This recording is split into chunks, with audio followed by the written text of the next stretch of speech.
Welcome back to my channel, everyone. Sweet Tips here. If you look at the power supply there on the left, that's for silver cell number 1, and the current flow is dropped way off. And if you look down in here, it's because we've got a whole bunch of silver cell slimes that's interfering with the current flow through the silver cell. Also, if you look, you'll notice that where the wire is cast into the silver bar, it's gotten real thin right there. That's due to bimetallic corrosion. And so this bar is going to have to be replaced. It's been in service for about a year. I'm going to go ahead and try to use it for a little longer. I've prepared a fresh anode filter basket with a new filter. So we'll go ahead and top this off with some impure silver and get it ready to go into silver cell number 1. The current flow is real erratic. Turn the power off, and what we'll do is I've got a brush here. I'm going to take the electrode bar. It's gummed up with stuff. Try to use this anode electrode bar for a little longer, as long as it doesn't break. It still seems to be fairly rigid. Pick it right up out of there. And then we'll take our new freshly prepared anode filter, drop it in. Now I'll rinse the electrode bar off, and we'll set this back on the shot in here.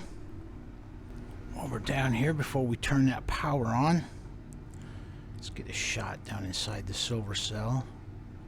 This is silver cell number 1. It's been running for several days, maybe 8 or 9, maybe even 10 days. I can't remember, I've lost track. But you can see the crystal growth slowed way down due to that filter being clogged up. People have asked about putting impure silver directly into the anode filter basket, and that is not recommended. The silver going in here should be relatively high purity to begin with. This was particularly dirty silver, I noticed when I was melting it up, and as a result we've got clogged up anode filters with that dirty silver. If we had nice clean shot going in, then we probably wouldn't have had to replace the anode filter. This is silver cell number 2. It's been running for several days.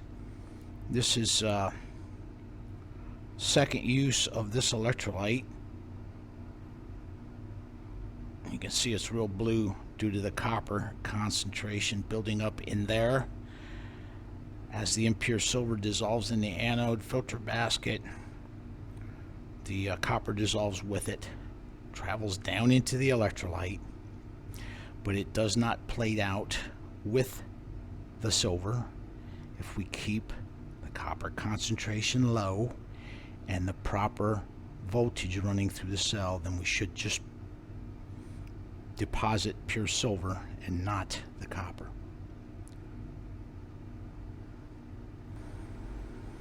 We've given it time to soak through the filter, the electrolyte, to make contact with the impure silver that's down in our anode filter basket. So now we're going to energize the power supply and see what kind of current flow we got going through silver cell number 1.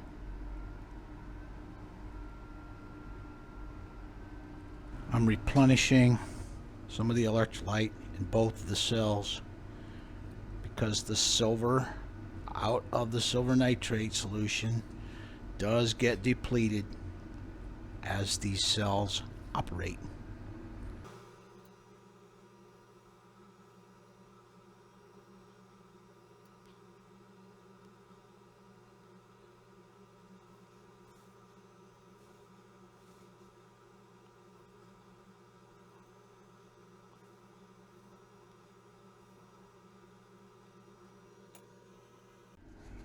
to add a little bit of distilled water to restore the physical level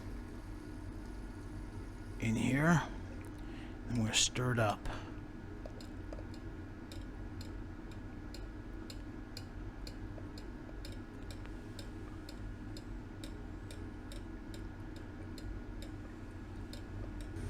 Same thing with cell number 1.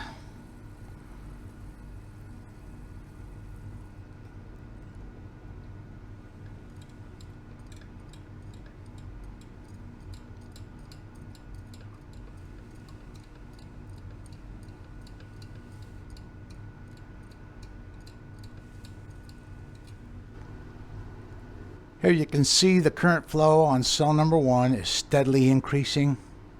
I should keep going until it hits about 2 amps of current flow through cell number 1, the one that we just replaced the filter on. So we're going to cover this back up now. We've restored the electrolyte level, changed out the filter in number 1. We've added more electrolyte to number 2. So this will conclude silver cell maintenance videos of silver cells number 1 and 2. Thank you for watching.